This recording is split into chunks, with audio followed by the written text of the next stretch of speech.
वाह बहुत अच्छे शहनवाज, बहुत अच्छे। तालियां बजा के एक बार हौसला बढ़ा दीजिए।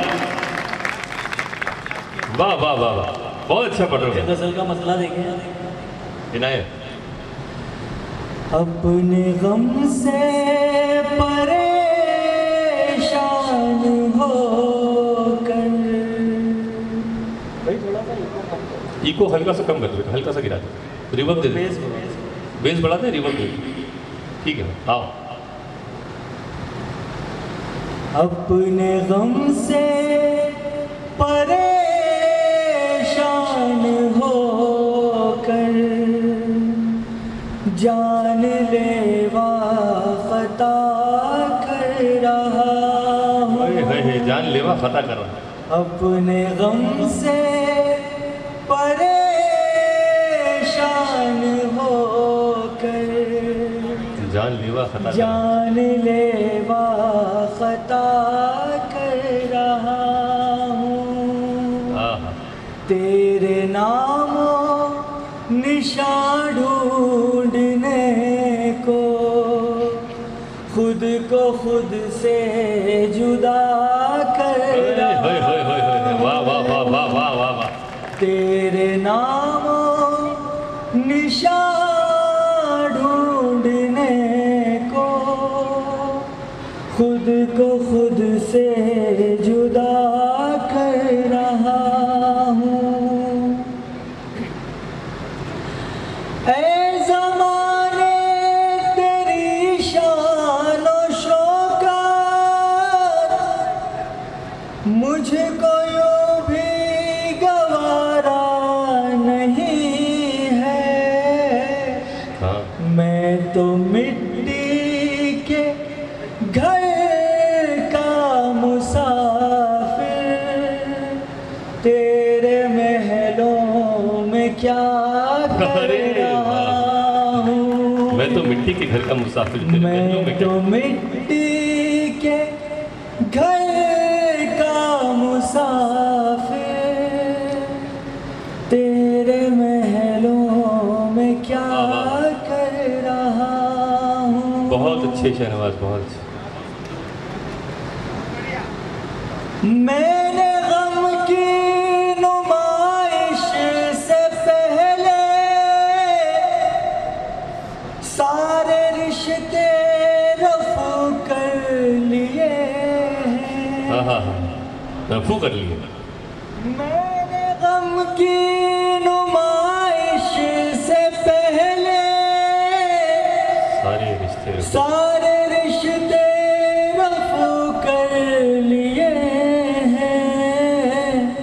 अब मैं अश्कों से तेरी शिकायत आखिरी मर्तबा कर मैं अश्कों से तेरी शिकायत आखिरी मर्तबा कर रहा हूँ। अब मैं अश्कों से तेरी शिकायत आखिरी मर्तबा कर रहा हूँ। आखिरी मर्तबा कर रहा हूँ। मैं तन्हाइयों में यही सोचता हूँ कि जब तुम पे कोई कसीदा लिखूंगा मैं अश्कों से अपने सियाही बना कर खुद अपने ही गम को अनोखा लिखूंगा। ये शब के अंधेरों से आंखें चुरा कर तुम्हें जुगनुओं का उजाला लिखूं।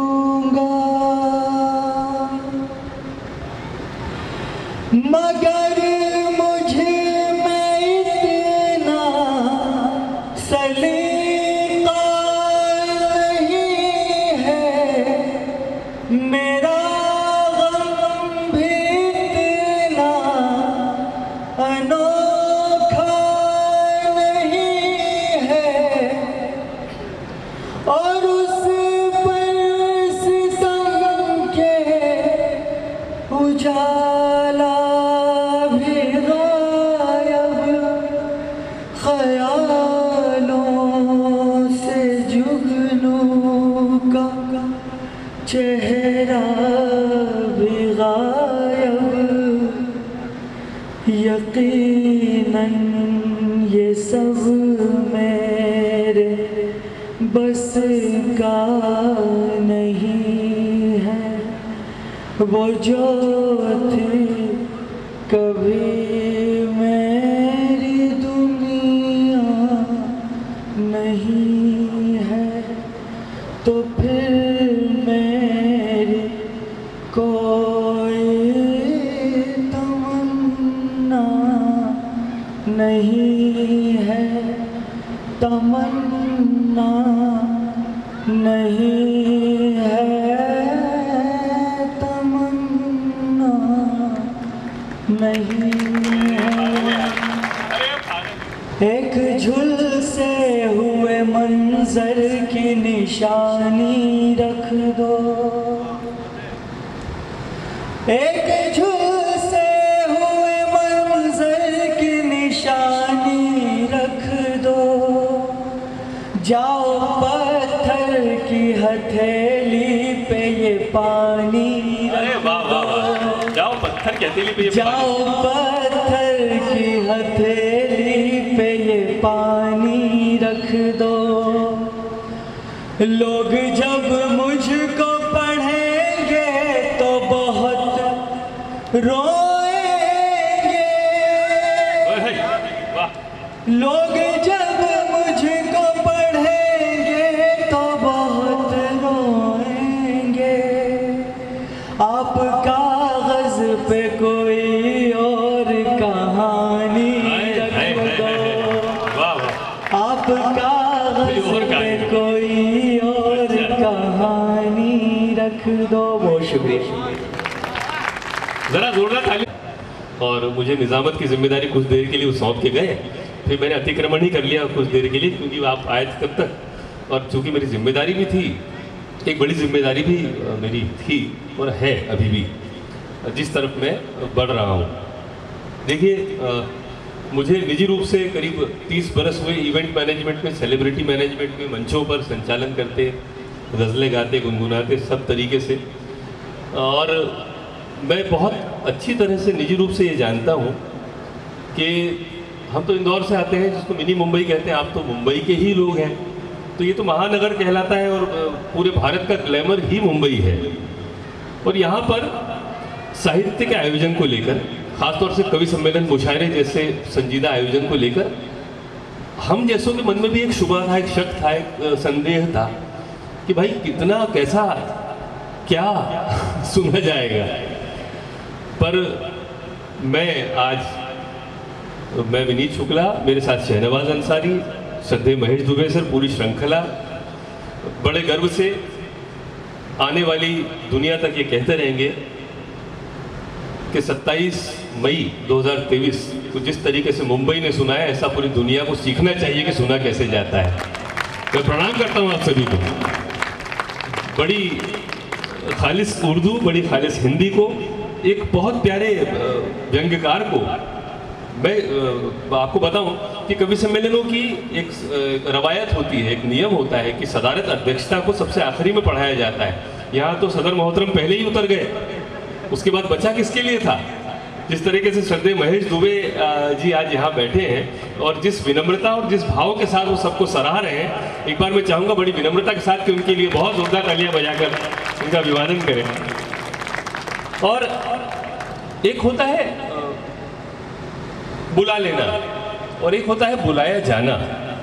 एक आयोजक का आयोजन करना बहुत बड़ी जिम्मेदारी होती है, उसे लोगों को बुलाना है, कवियों को, शौरा को ये बताना है कि आपके लिए मैं लोग इकट्ठे कर दूंगा जो आपको सुनेंगे। लोगों को ये बताना है कि मैं आपको ऐसे लोग ला के दूंगा जिनको सुना जाए। फिर वो टेंट हाउस, वो लाइट, वो साउंड, वो नेहरू जिम खाना, फिर पूरे परिवार को 1-2 महीने के लिए ताक पे रख के व्यवस्थाएं जुटाना, तब कहीं जाके ऐसा हो पाता है। मैं सच बता रहा हूँ आपको, पूरा तपस्या लगती है जी सर। और ये कवि सम्मेलन, और अच्छा ऐसे में जब आज कवि सम्मेलनों के मंच पूरा सटायर हो चुके, मतलब एक चुटकुलेबाजी के अड्डे हो चुके हैं, जहाँ महेश दुबे जी जैसा शुद्ध व्यंग मिलता ही नहीं है, जहाँ पे गंदे चुटकुले परोसे जा रहे हैं आपको, और आप जिनको रियलिटी शो कह रहे हैं, जो आधे घंटे के आते हैं बीच में विज्ञापनों के साथ में, वो सब कट रीटेक वाले शूट हैं। सब में आपको कट पिट के मिलता है जो आधे घंटे का मटेरियल। ये है रियलिटी जो आपके सामने घट रहा है। कोई पानी पीने जा रहा है आपके सामने, कोई उठ के जा रहा है, जो बात हो रही है आपके सामने हो रही है, इसको कहते हैं रियलिटी शो। और ऐसी हकीकत को हकीकत बनाने के लिए यदि मुंबई जैसे 3 करोड़ 4 करोड़ की आबादी के शहर में एक रितेश तिवारी है, तो आपकी तालियां कितनी पुरजोर होनी चाहिए? कम से कम 3 करोड़ जैसी तालियां बजा दीजिए, तब जाकर मैं रितेश तिवारी को आमंत्रित करूं कि वे आए। और मैं बड़ी श्रद्धा के साथ उन्हें आमंत्रित करता हूं, रितेश भाई आए और अपने काव्य से हमें नवाजें। जरा तालियां बजती रहे जब तक वो आके अपने मंच पे स्थान ग्रहण न कर ले। बहुत जिम्मेदार, बहुत संस्कारी, माता पिता का आज्ञाकारी बेटा, एक पत्नी का आज्ञाकारी पति। भाभी बोल दिया मैंने, आज बोल दिया भाभी, मैंने बोल दिया भाभी अब तो। और जिम्मेदार इंसान। और हाँ, बड़ी संजीदगी के साथ एक बात कहूँगा कि होता कुछ है दिखता कुछ है जैसी दुनिया में यदि जो होता है वही दिखता है जैसा देसी घी कोई व्यक्तित्व रितेश तिवारी है, तो आप आशीर्वाद से उसे आमंत्रित करें जोरदार तालियों के साथ में। स्वागत रितेश भाई। अध्यक्ष महोदय को प्रणाम करता हूँ। इधर है वो पीछे।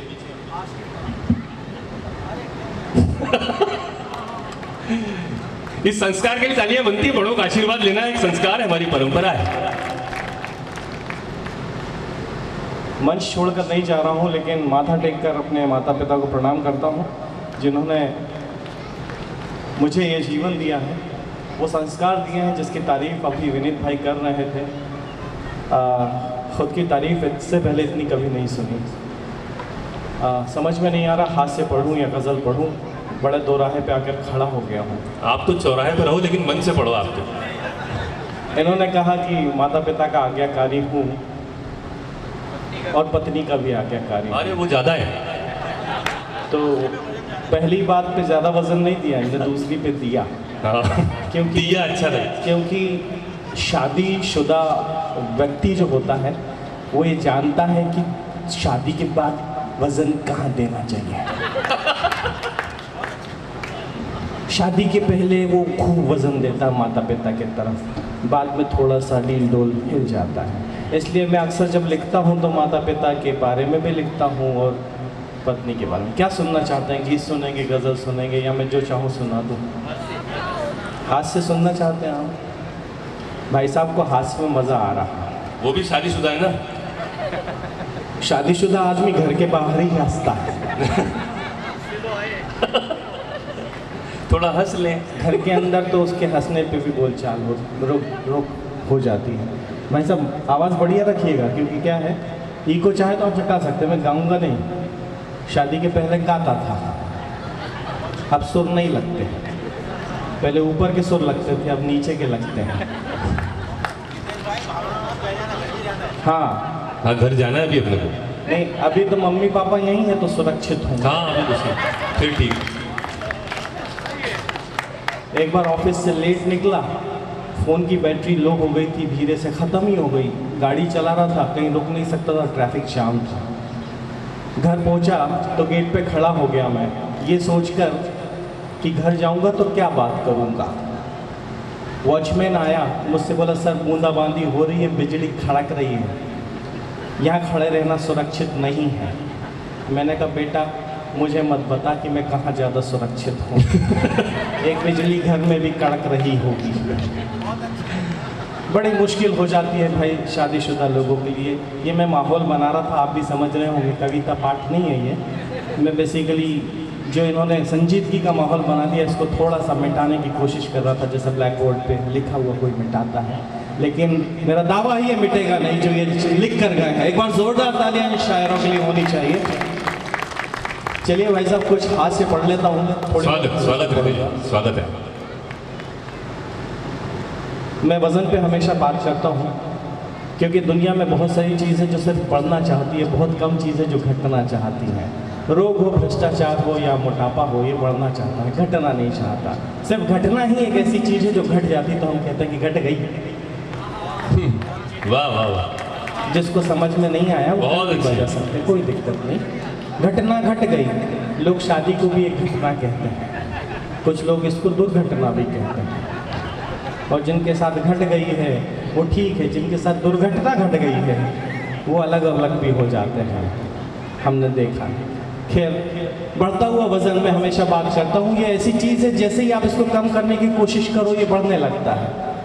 आप 2 दिन खाना नहीं खाते हो, उसके बाद में तीसरे दिन इतना खा लेते हो कि फिर ऐसा लगता है कि भाई खाने में ज़्यादा मज़ा है। तो जिसमें मज़ा आता है वो कीजिए, आप सुनते रहिए, मैं आपको सुनाता रहूँगा। कुछ लोग उपवास भी रखते हैं, उपवास के बारे में भी मैं बात करता हूँ। लेकिन उपवास में बोलते हैं कि फलाहार करना चाहिए, लेकिन फलाहार नहीं करते लोग। क्या करते हैं? साबूदाना भिगा के रखते हैं और उसको खाते हैं। साबूदाना जैसा फूलता है ना, लोग पति को पाने के लिए उपवास रखते हैं और साबूदाना खाते हैं, फिर उनको पति ऐसा मिल जाता है जो जरा जरा सी बात पे साबूदाना की तरह मुंह फुला देता है। फलाहार करना चाहिए, फलाहार खाओगे तो फलाहार फल जैसा पति मिलेगा। फिर खाने पीने की बातें छोड़ते हैं, कविता की तरफ जाता हूँ। बढ़ता हुआ वजन। एक बार एक आदमी की शादी हुई, शादी में जब गया तो मंडप में दुल्हन को देखकर बेहोश हो गया। जब होश में आया तो कहने लगा, शादी ही करना था तो गर्मी में करते, क्यों मुझे ठंड में अकड़ा दिया, और मुझे पालने के लिए क्या एक ही माँ कम थी जो दूसरी को भी पकड़ा दिया। बीवी मोटी थी, मोटे लोगों के साथ बड़ी परेशानी होती है। एक बार रात में एक पति ने अपनी पत्नी को जगाया, सुनो। बोले क्या? एक इम्पॉर्टेंट बात करनी थी। बोले सुबह करना। नहीं, बोले अभी करना पड़ेगा, अर्जेंट है। तो पत्नी ने बोला बोलो। तो बोले घुट घुट के मरना अच्छा या एकदम से मर जाना? तो पत्नी ने कहा एकदम से मर जाना। तो बोले ऐसा करो, तुम्हारा दूसरा पैर भी मेरे ऊपर रख दो। आए है। ये मोटापा था साहब। एक कविता बचपन में लिखी थी, बिल्कुल दंदनाते हुए सुना दूंगा, दंदनाते हुए सुन लीजिएगा। एक बस में एक आदमी दूसरे आदमी से कहता, भाई साहब अभी आगे वाली सीट पर मैंने आपको गाली बका था क्योंकि आपने कुछ ऐसी जगह पाँव रखा था। भाई साहब अभी आगे वाली सीट पर मैंने आपको गाली बका था क्योंकि आपने कुछ ऐसी जगह पाँव रखा था। मेरे पैर में एक घाव था, ठीक उसके ऊपर आपका पाँव था। भाई साहब मेरे पैर में एक घाव था, ठीक उसके ऊपर आपका पाँव था। इत्तेफाकन ये गलती आप मेरी बीवी के साथ कर जाते और वो रख देती पाँव, तो तुम भगवान कसम मर जाते। अच्छा। पता नहीं उसे कौन सी बीमारी है जो वो 2 हाथियों से ज्यादा भारी है। पता नहीं उसे कौन सी बीमारी है जो 2 हाथियों से ज्यादा भारी है। ये मत समझना कि मैं फेंक रहा हूँ, ये घाव उसी का दिया हुआ है जो आज तक सेंक रहा हूँ। भाई साहब बचपन की लिखी कविता बुढ़ापे तक काम आ रही है, इससे बड़ा वरदान क्या हो सकता है माता पिता का। बहुत बहुत धन्यवाद। कुछ थोड़ा बहुत और सुना दूं मैं? स्वागत स्वागत स्वागत। मैंने एक बार सास के लिए कविता लिखी कि जैसे बहू बनाकर लाए हो उसको बेटी कर लेना, उसके लिए भी थोड़ी ममता अपने दिल में भर लेना। तो एक सास ने लिखा बहुओं के लिए कुछ लिखो, तो मैंने बहुओं के लिए भी कुछ लिखा कि सास की सेवा करो तुम भी मेवा पाओगी, ऐसा करके कुछ लिख दिया। तो एक बहू ने उस पर लिखा कि सास के लिए कुछ लिखो। मैं समझ गया कि ये मामला अपने बस का नहीं है, दुनिया के बड़े बड़े लोग सास बहू का मसला निपटा नहीं पाए, अपन क्या निपटाएंगे। तो मैंने दोनों पोस्ट डिलीट कर दी। मैंने एक कविता लिखी कि सास बहू तुम लड़ा करो, सास बहू तुम लड़ा करो, एक दूसरे से भिड़ा करो, अपनी अपनी कचहरी में एक दूसरे को खड़ा करो, पर ऐसे नहीं कि सर फोड़ दो, ना ऐसे कि घर छोड़ दो। दिल ही दिल में जुड़ा करो, सास बहू तुम लड़ा करो। बड़ी लंबी कविता लिखी थी मैंने, अब बहुत याद नहीं है, लेकिन अंत में याद है कि याद करो जब तुम बेटी थी माँ से भी तो लड़ लेती थी। इधर बहुत चलता है मालूम है, हमारे इधर तो ऐसा नहीं होता। हाँ सफाई दे दो, घर जानी है, मम्मी पापा भी। हमारे इधर तो ऐसा नहीं होता, ये सास बहू जब दोनों एक ही तरफ आ गए तो हमारे इधर का और उधर का क्या रह गया। तो याद करो कि जब तुम बेटी थी माँ से भी तो लड़ लेती थी, कभी रूठ कर कभी मना कर फिर बाहों में भर लेती थी। फिर से दिल को बड़ा करो, सास बहू तुम लड़ा करो, सास बहू तुम लड़ा करो। अब एक कविता जो मैंने लिखी थी, भाई ने आज आग्रह किया था कि मैं इसको पढूं जैसा लिखा है, क्योंकि इसको रैप सॉन्ग कहते हैं लोग, लेकिन मैंने लिखा और इसको मैंने वैसा रिकॉर्ड नहीं किया है, पर ये कह रहे हैं तो मैं आपको सुना देता हूँ। थोड़ी सी प्रैक्टिस हुई है, ज़्यादा आप इसको संभाल लीजिएगा। मैंने फिर से कुछ लिखा है मुंबई की वर्किंग वुमेन के लिए, और जो लोग काम काज नहीं करते उनके लिए भी, सबके लिए, सारी महिलाओं पे ये लागू होता है। कैसी ये थकन है, कैसी ये घुटन है, रुकी सी है जिंदगी, थका हुआ मन है। कैसी ये थकन है, कैसी ये घुटन है, रुकी सी है जिंदगी, थका हुआ मन है। देर से सोऊं मैं जल्दी उठूं, मैं ही अकेली कब तक घुटूं। ऑफिस भी जाना है, खाना बनाना है, किचन में जाने से पहले नहाना है। किचन है छोटा सा, किचन है छोटा सा, बर्नर है 4, खाने वाले लोगों के नखरे 1000। दिन शुरू होते ही टेंशन है चाय का, दिन शुरू होते ही टेंशन है चाय का, चाय पीने वालों का गजब है जायका। सासू को मेरी ना अदरक सुहाए, ससुरे को चाहिए गुड़ वाली चाय। सासू को मेरी ना अदरक सुहाए, ससुरे को चाहिए गुड़ वाली चाय। पति को चाहिए चाय में दम, पत्ती थोड़ी ज़्यादा चीनी थोड़ी कम, पत्ती थोड़ी ज़्यादा चीनी थोड़ी कम। माँ बहू बीवी मुझको बताए, घर में कभी मिलती है गरम गरम चाय। माँ बहू बीवी मुझको बताए, घर में कभी मिलती है गरम गरम चाय। घर में कभी मिलती है गरम गरम चाय। दूध गरम करना है, बॉटल्स भी भरना है, सब जल्दी करना है, घड़ी से डरना है। ट्रेडिशनल डे है तो थोड़ा सा वरना है, साड़ी पहन के ही चढ़ना उतरना है। साड़ी पहन के ही चढ़ना उतरना है। ससुर तो सीधे हैं, सास जरा वोकल है। ससुर तो सीधे हैं, सास जरा वोकल है, कैसे बताऊं कि 9-10 की लोकल है। ससुर तो सीधे हैं, सास जरा वोकल है, कैसे बताऊं कि 9-10 की लोकल है। पीछे से आती है सासू की आवाज, काल उशीर झाला होता लवकर है गाज। काल उशीर झाला, पीछे से आती है सासू की आवाज, कालों से झाला होता लौकर ये आज। ध्यान से सुनना ये लंबा भजन है, थकी सी है जिंदगी, थका हुआ मन। वाह वाह वाह रितेश भाई, जिंदाबाद। बहुत जिंदाबाद, बहुत अच्छे। इसको कहते हैं अनुभव। मैंने बहुत लंबा लिखा है इसको, ऑफिस वाला पार्ट नहीं पढ़ रहा हूँ क्योंकि वक्त कम है। भाई ने इसको कहते हैं समझ, इन्होंने कहा पढ़ो जाएगा, मुझे लगा पता नहीं लोग पहचानेंगे, नहीं बोले सबके दिल का दर्द है पढ़ो, तो मैंने पढ़ लिया। भाई अच्छा लगा हो तो एक बार आशीर्वाद दे दीजिएगा। जरूर पढ़ना चाहिए आपको, वो वाली गजल पढ़िए जो मैंने आपसे निवेदन किया जी। अच्छा, मैं एक निवेदन फिर से कर रहा हूँ आपसे। लगभग 6:30 बजे हम लोग यहाँ उतरे आज, और बड़े विश्वास के साथ, बड़ी आस्था के साथ, बड़ी श्रद्धा के साथ ये बात कहता हूँ कि बतौर आयोजक रितेश भाई हमें लेने के लिए वहाँ खड़े हुए थे, और उसके बाद से मैं दिन भर से इनके साथ हूँ। लगभग पसीना बहाते हुए, दौड़ते भागते हुए, सारी व्यवस्थाएं जुटाते हुए एक आयोजक होना, उसके बाद में पूरी तरह से एक मंच का संचालक होना, पूरे कवियों को रिसीव करना अपनी अपनी जगह से जहाँ से जो आ रहा है। अभी आयोजन शुरू होने के थोड़ा सा विलम्ब हुआ, उसके आधे घंटे पहले भी ये गाड़ी लेके पता नहीं इस ट्रैफिक में दौड़ रहे थे। उसके बाद आके सीधे यहाँ जैकेट पहनकर ये संचालन करने बैठे। उसके बाद में ये कविता पाठ कर रहे हैं जिम्मेदारी से, और अभी रात तक ये सबको छोड़ना लेना, बाकी सारी जिम्मेदारियाँ भी करेंगे। यदि एक ऐसा प्यारा सा व्यक्तित्व, इतना मेहनती व्यक्तित्व, साहित्य के प्रति इतना समर्पित होकर आपको एक खूबसूरत शाम दे रहा, तो जरा तालियों से आशीर्वाद देकर गजल के लिए आमंत्रित कीजिए। स्वागत रितेश भाई, गजल पढ़िए। बहुत दिनों से गज़ल को छुआ नहीं है, मतलब जो जहाँ लिखता हूँ गज़ल को छूना तो हर किसी के बस की बात नहीं है। दिल को छू लेना फिर भी आसान है, और गज़ल के कुछ शेर, चंद अशार मैं आपके सामने पेश कर रहा हूँ। आज की हकीकत पर लिख रहा हूँ। एक समाजवादी कविता सुन लीजिए। जलवे हसीन दौर के अब आप देखिए, हाँ जुड़िएगा। जलवे हसीन दौर के अब आप देखिए, वाह। बच्चों के साथ पी रहे माँ बाप देखिए। हाय हाय हाय।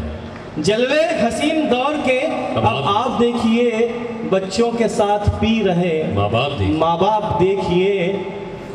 और कहते हैं कि ये शरीर जो है नश्वर होता है, आत्मा नश्वर नहीं होती। आत्मा अमर होती है, लेकिन फिर भी जब ये शरीर बुजुर्गियत की तरफ जाता है और बूढ़ा होता है तो एक ख्याल हर किसी के दिल में आता है, जो नौजवानों के दिल में है लेकिन वो पुख्ता होता चला जाता है, हम बुज़ुर्ग होते हैं। तो उस पर एक शेर मेरे जहन में आया था कि ढलती हुई इस उम्र ने धीरे से ये कहा, ढलती हुई इस उम्र ने धीरे से ये कहा, ढलती हुई इस उम्र ने धीरे से ये कहा, आती हुई क़ज़ा को भी चुपचाप देखिए। वाह। जिनको कज़ा का मतलब नहीं समझा है, फिर से कह देता हूँ, कज़ा मतलब होता है मौत। ढलती हुई इस उम्र ने धीरे से ये कहा, आती हुई क़ज़ा को भी चुपचाप देखिए। और दुश्मन कई अनाज के हम आप जानते, दुश्मन कई अनाज के हम आप जानते, उससे अधिक किसान के संताप देखिए। हाय हाय हाय हाय, जनवादी शेर भाई है। वाह वाह वाह वाह वाह, ये अदम गोंडवी स्टाइल का शेर है भाई, बहुत अच्छे, जिंदाबाद। दुश्मन कई अनाज के हम आप जानते, उससे अधिक किसान के संताप देखिए। और इज्जत तुम्हारी तय करे कपड़ों की कीमतें, इज्जत तुम्हारी तय करें कपड़ों की कीमतें, बदले हुए समाज के परिमाप देखिए। हाय हाय, कितना सुंदर लफ्ज लाया भाई, परिमाप, बहुत अच्छे, वाह। बदले हुए समाज के परिमाप देखिए। और खुशियां हमारी जा रही बिटिया के साथ में। हाय, नाजुक शेर। खुशियां जिनकी बेटियां हैं शायद वो जुड़ पाएंगे, अगर बेटे भी हैं तो ये समझना कि जब बहू घर आती है तो जिस घर को छोड़कर आई है, कि खुशियां हमारी जा रही बिटिया के साथ में हमको सुनाई दे रही पदचाप देखिए। हाय वाह, हमको सुनाई दे रही पदचाप देखिए। और एक आखिर शेर मैं आप गज़ल का आपके सामने पेश कर देता हूँ। स्वागत है। कैसी है जिंदगी, कैसी ये जिंदगी है कैसा अकेलापन, कैसी ये जिंदगी है कैसा अकेलापन, कैसी ये जिंदगी है कैसा अकेलापन, खुद ही दवाई लीजिए खुद ताप देखिए। हाय हाय, खुद ही दवाई लीजिए खुद ताप देखिए, खुद ही बुखार नाप लो भाई। वाह वाह वाह वाह। और दो शेर सुना के चले जाता हूँ भाई कि तुम भले समझो नहीं पर हम समझते हैं, आदमी को आदमी हरदम समझते हैं। और छू के जो निकले हमारी माँ के पैरों को, पाक उस जल को भी हम जमजम समझते हैं। और जिन दो शेरों के लिए गज़ल लिखी, वो दोनों शेर सुन लीजिएगा, समाप्त कर लीजिएगा। लग गई है लत जिन्हें दिन रात पीने की, लग गई है लत जिन्हें दिन रात पीने की, वो नमक को घाव का मरहम समझते हैं। और ठीक से उर्दू उन्हें भी सीखनी होगी, ठीक से उर्दू उन्हें भी सीखनी होगी, अर्थ जो बेगम का भी बेगम समझते हैं। हाय वाह वाह वाह वाह वाह वाह वाह वाह, बेगम का भी बेगम समझते हैं, क्या नुक्ता लगाया भाई, वाह। बहुत धन्यवाद। वक्त को ध्यान में रखते हुए हमारा अध्यक्षीय काव्य पाठ अभी बाकी है। मैंने वादा किया था, महेश जी कह रहे थे कि मैं उन्हें शायद पहली बार ही माइक देके उनसे वापस दोबारा माइक नहीं दूंगा। प्रणाम करता हूं सर आपको कि आपने मेरे आमंत्रण को स्वीकार और आज की शाम को इतना हसीन बनाया, शुरू से लेकर अब तक अपनी उपस्थिति से, अपने काव्य पाठ से। आपने जो सुना महेश दुबे जी को,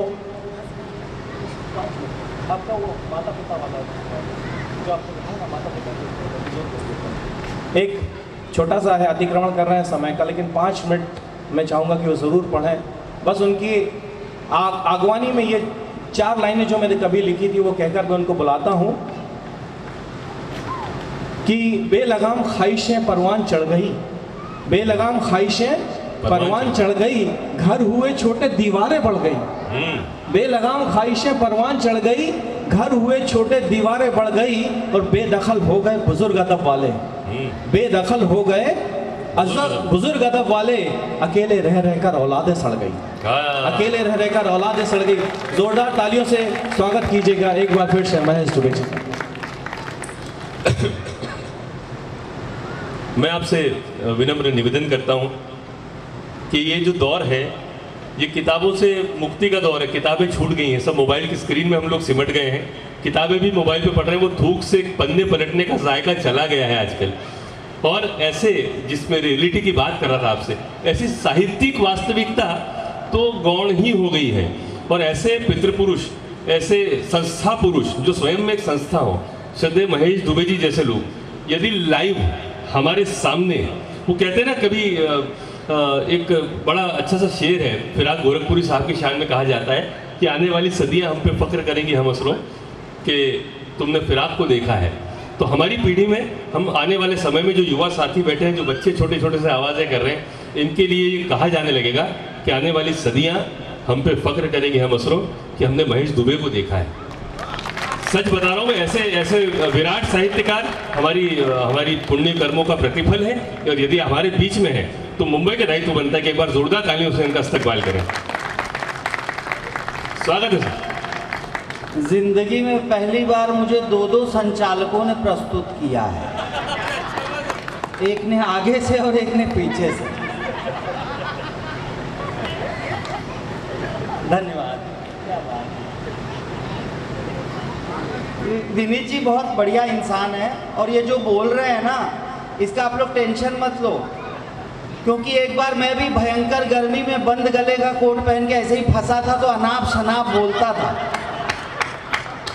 मेरी समझ में नहीं आता था, सन्नीपात चढ़ जाता था, क्या बोल रहा हूँ समझ ही नहीं पाता था। गलती इस बच्चे की नहीं है, इस कोट की है जिसने गला पकड़ रखा।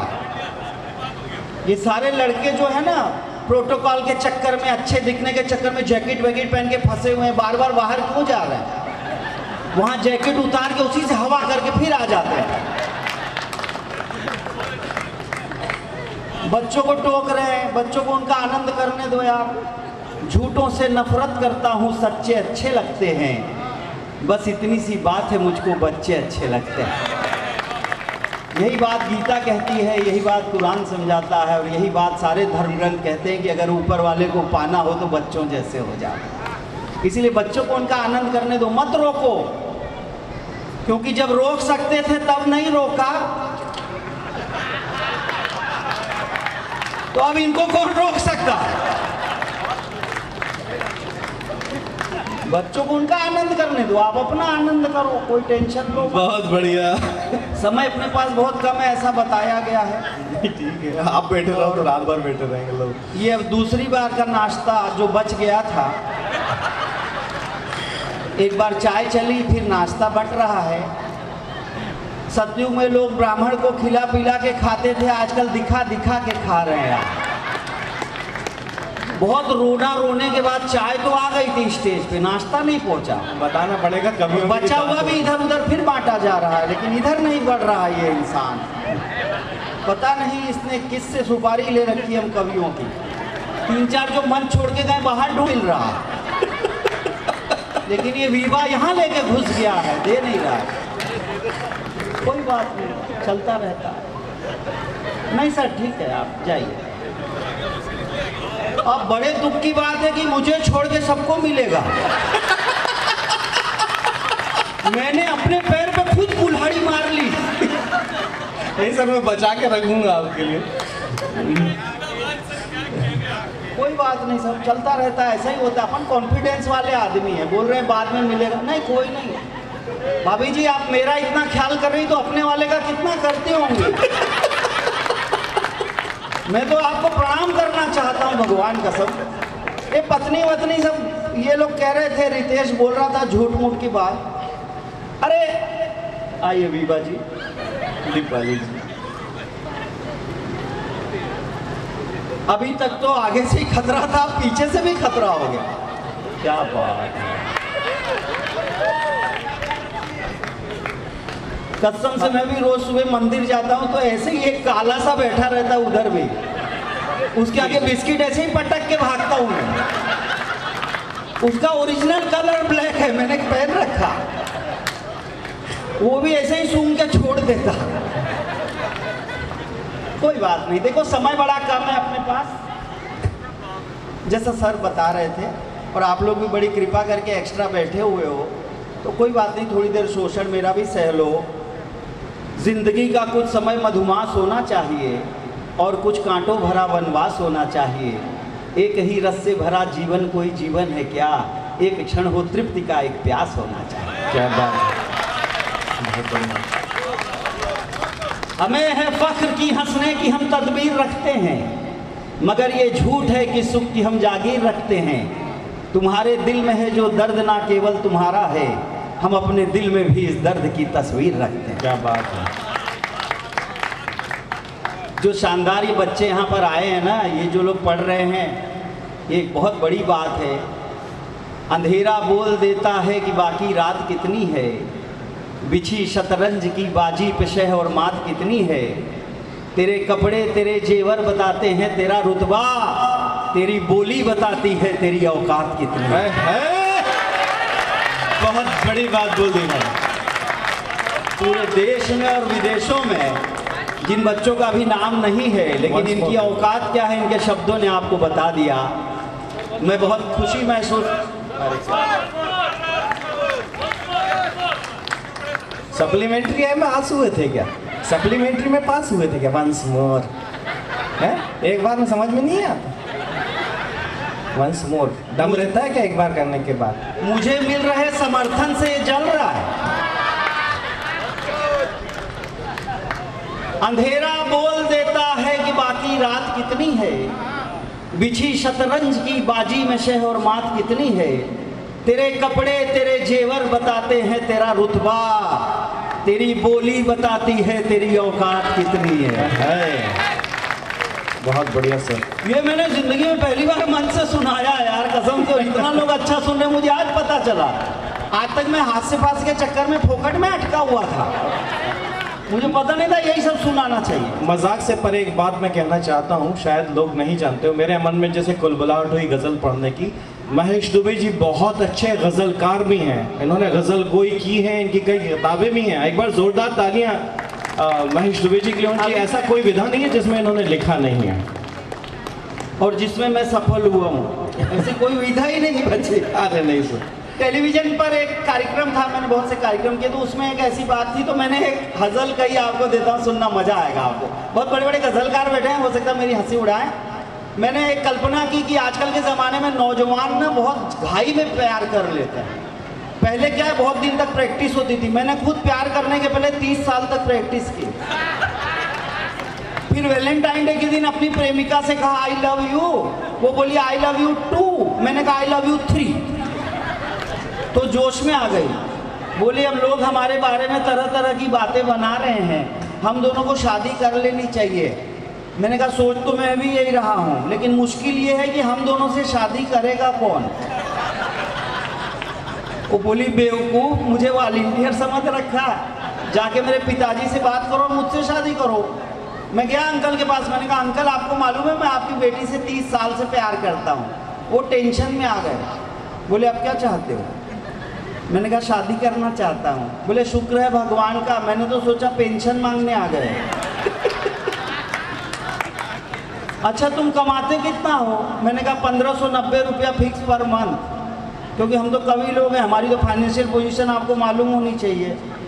इन लोगों के पास तो भाड़े पे जैकेट लेने का पैसा था।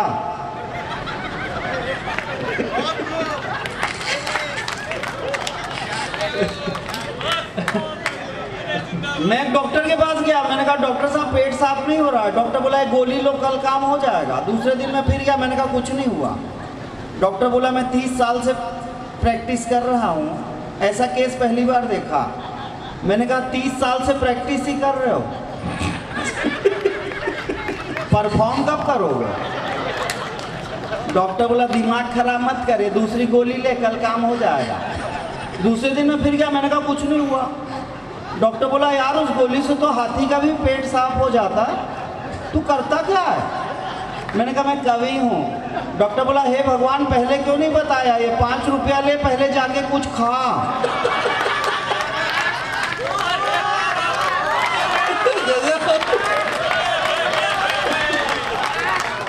गोडाउन में स्टॉक है ही नहीं और क्लियरेंस सेल लगाने चला। तो प्रेमिका के पिता ने पूछा कितना कमाते हो? मैंने कहा 1590 रुपया फिक्स पर मंथ। वो बोले महंगाई के ज़माने में बहुत कम है मेरे भाई, लेकिन कोई बात नहीं, मेरी बेटी भी 1500 कमाती है। मैंने कहा वो तो मैंने जोड़ के ही बोला है।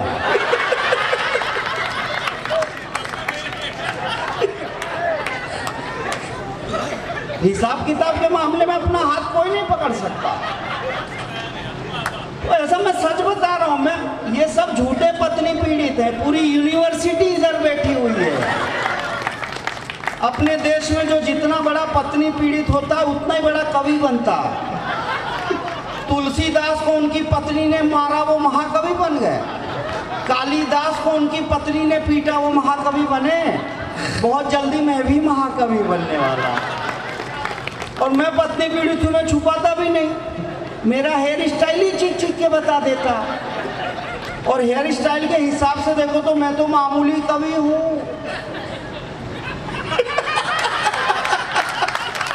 महाकवि यहां बैठे।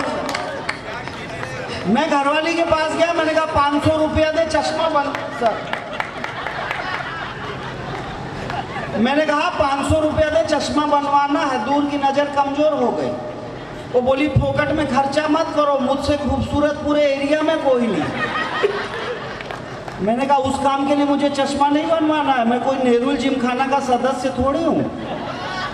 मैं रात को प्रोग्राम से आता हूँ, कहीं एक्सीडेंट हो जाए, मुझे दूर का कुछ नहीं दिख रहा। मेरा कान पकड़ के टेरेस पे लेके गई, ऊपर उंगली दिखा के बोली वो क्या है। मैंने कहा चांद है। बोली और कितना दूर देखेगा। मेरी शादी नहीं हुई थी, मैं अपने कपड़े खुद धोता था, तो रितेश जी आके डांटते थे, तुम कभी आदमी हो पैंट शर्ट खुद देते हो, अच्छा नहीं लगता, शादी कर लो। मैं इनकी बातों में आ गया, मैंने शादी कर ली। 6 महीने के बाद ये फिर आए, मैं कपड़ा धो रहा था। ये बोले शादी के बाद भी पैंट शर्ट खुद ही धो रहे हो। मैंने कहा आँख खोल के देखो, प्लाजो है, प्लाजो।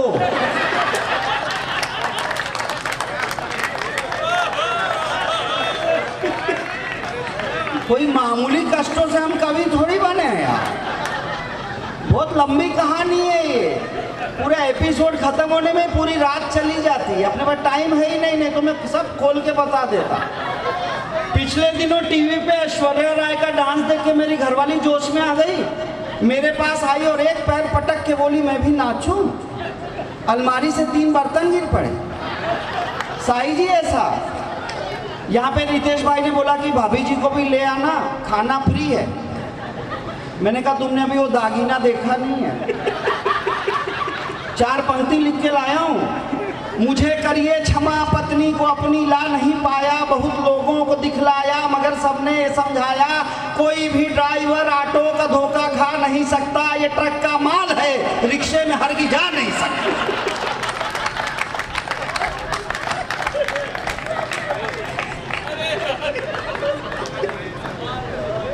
सच बता रहा हूँ, ऐसी हालत है हमारी तो पत्नी पीड़ित का बहुत चलता रहता है, ऐसी कोई बात है नहीं। मैंने इसमें बहुत सारे छंद लिखे थे। एक शेर की थी शादी, नाच रहे थे बाराती, नाचने वाला वहाँ पे हर कोई शेर था। खाने वाला शेर था, खिलाने वाला शेर था, और गाने वाला शेर था, बजाने वाला शेर था। इतने में देखा एक चूहा वहाँ नाच रहा, देख सभी चौंके ये कमीना कब शेर था। हाथ जोड़ चूहा बोला आज मैं हूँ शादीशुदा, शादी के पहले तो यारों में भी बब्बर शेर। करवा चौथ का व्रत किया मेरी पत्नी ने, बोली व्रत करने को नारी सती चाहिए, बड़ा भारी व्रत है ये सब कर सकते ना, इसे करने के लिए शुद्ध मती चाहिए। नई चीजें इस दिन यूज करती हैं सभी, नई साड़ी, नया हार, नई जूती चाहिए। मैंने कहा बस करो इतना न कह देना, तुम भी पुराने हुए, नया पति चाहिए। पत्नी से हुई लड़ाई, पिट गए महेश भाई, बोले अब मुझे जीना नहीं मर जाना। फांसी का फंदा बनाए, जल्दी से स्टूल लाए, बोले अजी सुनती हो चला ये दीवाना है। पत्नी ने आके धर लिए दोनों चरण, तो बोले अब व्यर्थ तेरा मुझे समझाना है। पत्नी बोली तुम्हें समझाने की ना मुझे पड़ी, जल्दी से झूलो मुझे स्टूल लेके जाना। ऐसे बहुत सारे छंद हैं, आप महेश दुबे का खोलना, उसमें मिलेगा आपको यूट्यूब में। मैं जो कविता के लिए इन्होंने आदेश दिया वो सुना करके मैं वीर गति को प्राप्त हो जाता हूँ, क्योंकि मुझे भी रियलाइज हो रहा है कि बहुत कम पेमेंट में मैं बहुत ज़्यादा मेहनत कर रहा हूँ, जितनी करनी नहीं चाहिए। डबल डबल तो ड्यूटी करवा रहे हैं। अब तो हो गई, शुरुआत भी करवाई, एंड भी करवा रहे हैं। पता नहीं ट्रेजरर को बोला है कि नहीं कि इसका 2 लिफाफा बनाना। लेकिन एक बात है सर, मैं कविता आपको दे रहा हूँ। मैं बहुत सारे विषयों की कविताएं लिखता हूँ, फिल्मियों के गीत लिखता हूँ, नज़में लिखता हूँ, गज़लें लिखता हूँ, छंद लिखता हूँ, सब लिखता हूँ। कुछ चीज़ें होती हैं जो दिल से लिखता हूँ, उसमें की एक चीज़ आपको सुनाता हूँ। मैंने अच्छा उस पर एक कविता सुनो आप। मैं कलम हूँ, लेखनी हूँ, भेद मन के खोलती हूँ, पहुँच जाती हूँ हृदय तक जब हृदय से बोलती हूँ। संत कवियों की धरोहर कृष्ण की गीता बनी, वाल्मीकि के करों में राम की सीता बनी। मुझे कभी सोने कभी मढ़ा गया, मेरा लिखा महलों से लेकर झोपड़ियों तक पढ़ा गया।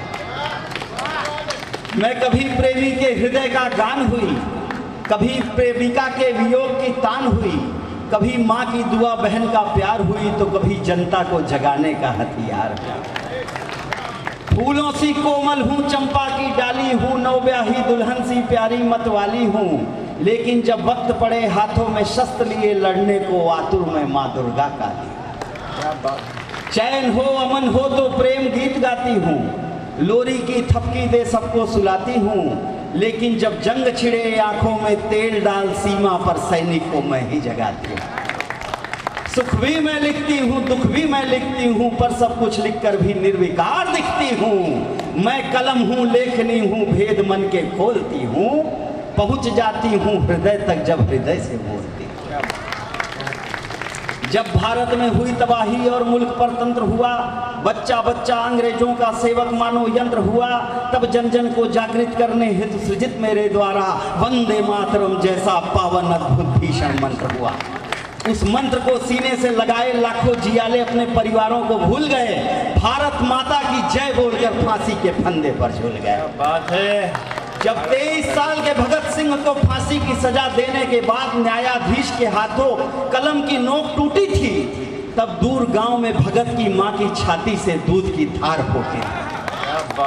जब कर्मावती के लिखे 4 अक्षरों के साथ हुमायूं ने राखी का धागा पाया था, तो विधर्मी होते हुए भी शीश कटाने दौड़ा चला आया था। क्योंकि मीरा की तान में, सूरा का गान में, कबीरा की बोली में, तुलसी रस खान में, शब्दों की शान में, भावों का थान में, कल्पना उड़ान में, मोहक मुस्कान में, यश अपयश और हार जीत की गाथा कहती रहती हूँ।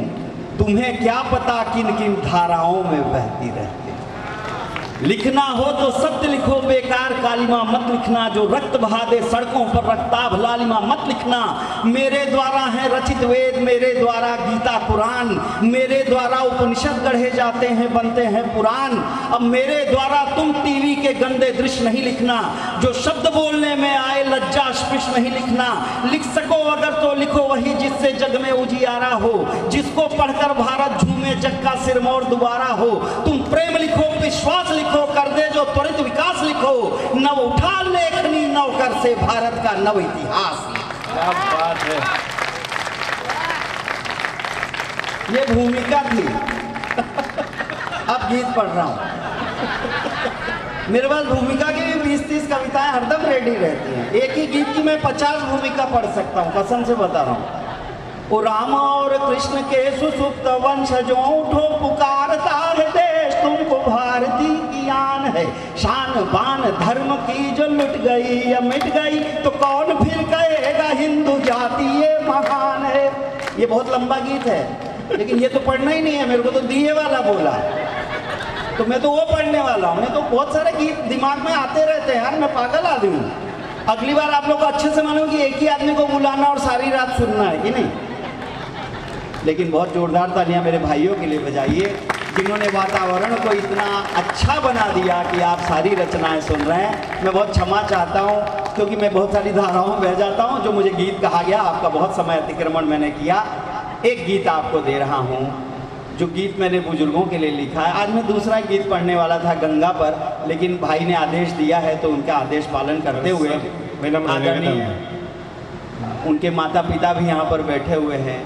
तो ये गीत मैंने लिखा था विदेश में, जहाँ पर कोई आदमी फंसा हुआ था जो अपने घर नहीं जा पा रहा था। तो उसने मुझे कहा कि मैं डॉलर भेजता रहता हूँ, मैं जा नहीं पाता। तो मैंने इस बात को भावभूमि को लेकर के और उसके माता पिता कितना तरस रहे होंगे उससे मिलने के लिए, इस बात को सोचा। तब मैंने ये सोचा कि जो विदेश चला गया है, अमेरिका में जाके बैठा है, वही विदेश में नहीं है। हम सब बाहर कहीं न कहीं हैं। हमारे कोई बुजुर्ग घर पर हमारा इंतज़ार कर रहे हैं। हम उनकी सुख और सुविधा के लिए सारी चीज़ें जुटा देते हैं। जिनके साथ भी बुजुर्ग होते हैं, यहाँ पर बुजुर्ग भी बैठे हैं, नौजवान बैठे हैं, मैं एक बात कहता हूँ, हमारे घर में बुजुर्ग होते हैं, हम उनकी सुख और सुविधा की चीज़ें जुटा देते हैं, लेकिन उनसे बात करने के लिए हमारे पास टाइम नहीं होता है। मैं नौजवान पीढ़ी से हाथ जोड़कर एक ही बात कहता हूँ कि जब आपको बोलने नहीं आता था, इन्हीं बूढ़ों ने लाड़ से आपको बोलना सिखाया। आज अगर आपको बोलने आता है और आप इनसे नहीं बोलते, इससे बड़ी दुर्भाग्य की कोई बात नहीं हो सकती साहब। क्योंकि ज़िंदगी की धूप में भटकने वाले पैरों में जब छाले पड़ जाते हैं और सर पर माँ का साया नहीं होता, तो उन छालों से यही आवाज़ आती है कि सूरज की जलती किरणों पर बादल रख देती, माँ होती तो मेरे सिर पर आंचल रख देती। क्या बात है, बहुत खूबसूरत। जब दिन भर भटक के आदमी घर पे आता है ना, तो घर वाली पूछती है पूरा दिन बाहर था, कुछ कमाया कि नहीं? तब माँ सोचती है बेटा पूरा दिन बाहर था, कुछ खाया कि नहीं? दुखाया दिल को कितनी बार माँ कब याद रखती है, भले गलती करो 100 बार माँ कब याद रखती है। दवाई कितने की लाए बता देते हैं हम बच्चे, पिलाया दूध कितनी बार माँ कब याद रखती। क्या बात है सर। मैंने कल्पना की कि जो बुजुर्ग हैं ये एक दिए की तरह हैं। मैं मुंबई शहर में गीत कम पढ़ पाता हूँ। रितेश मेरा छोटा भाई जब आदेश करता है तो पढ़ता हूँ। लोग कहते हैं आपको बहुत बड़ा पेमेंट दिया है, आप केवल हंसाने का काम करिए और जाइए। मैं हृदय से धन्यवाद करता हूँ कि ये मेरा एक गीत सुनवाना चाहते हैं। मैंने कल्पना की, थोड़ी कठिन क्लिष्ट भाषा है लेकिन बात पहुँच जाएगी। बुजुर्ग दिए की तरह हैं जो सारी ज़िंदगी जले हैं। हमने उस प्रकाश में अपने लक्ष्यों को पा लिया, लेकिन जब हम किसी लक्ष्य पर पहुंच गए तो हम दिए को भूल गए। जैसे दिवाली की रात हम असंख्य दिए जलाते हैं, सुबह के वक्त जब बुझे हुए दियों को लात भी मार देते हैं। वही हालत उस दिए की है जिसके अंदर बहुत थोड़ा सा तेल अभी बचा रह गया है, बुझा नहीं है, टिमटिमा रहा है।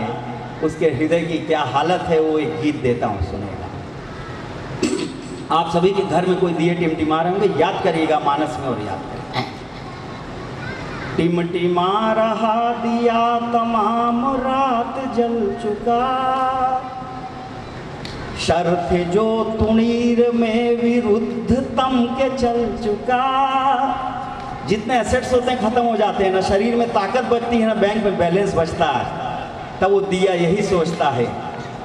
टिमटिमा रहा दिया तमाम रात जल चुका, शर्त जो तुणीर में विरुद्ध तम के चल चुका। अब बुझा के तब बुझा है थर थर आ रही शिखा, याद आ रहा है सब जो देखता रहा दिखा। खींच कर प्रकाश तक तुम्हें तिमिर से ले गया, पास में जो नेह था वो लौ को प्राण दे गया। हूँ रिक्त रेणु सिक्त तन को अश्रु से पखार दो, बुझ तो जाऊंगा ही किंतु एक बार प्यार दो। क्या बात है।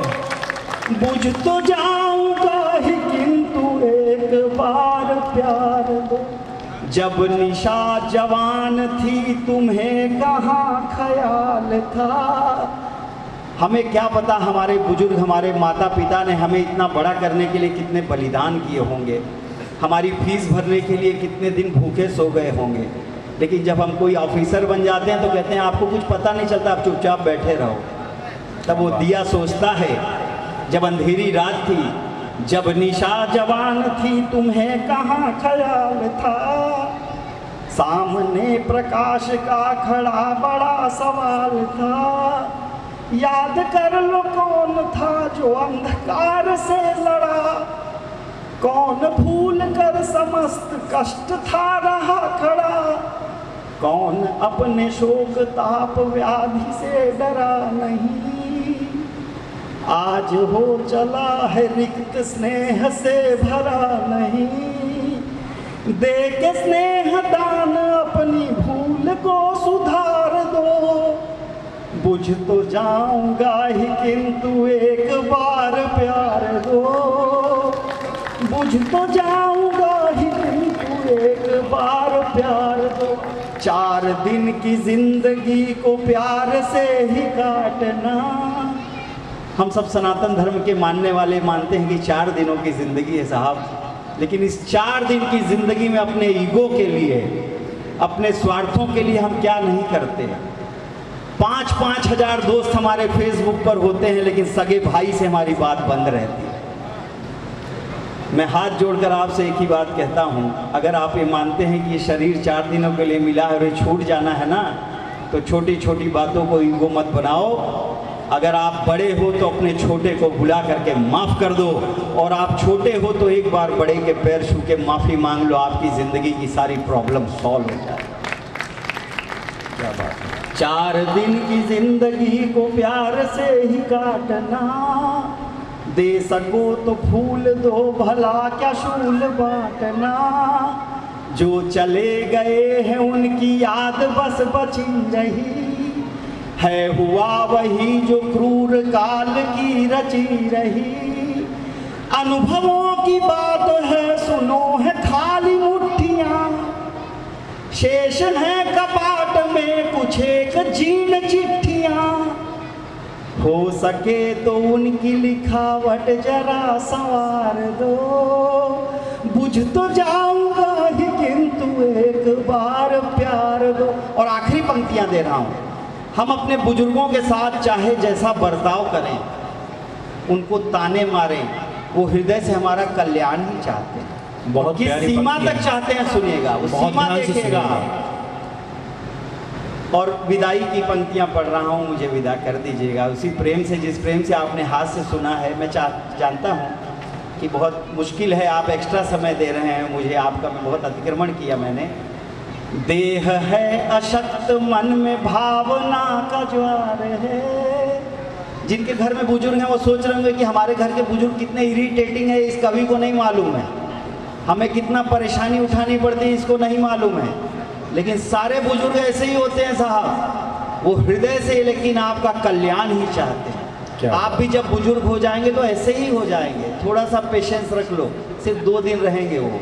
जब चले जाएंगे आपको हर मोड़ पर याद आएगी कि जब थे, जिनके चले गए वो इस समय यही सोच रहे होंगे कि जब थे तो हमने माँ के लिए ये नहीं किया, और पिताजी थे तो हम ये करने से चूक गए।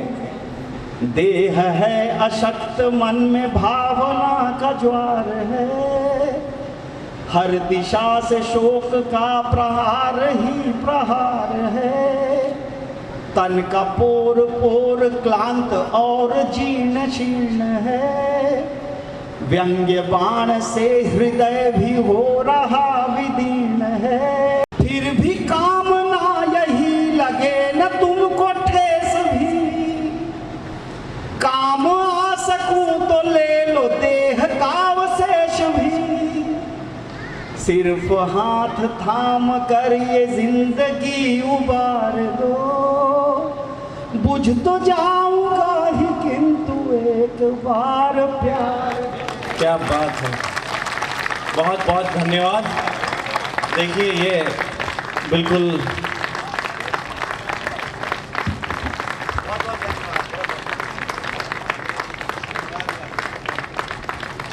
अगर आपके आंखों में आंसू आ गए हैं तो ये इस बात का प्रतीक है कि आपके अंदर संवेदना बाकी है। बहुत ज़ोरदार तालियां एक बार और महेश जी के लिए हो जानी चाहिए।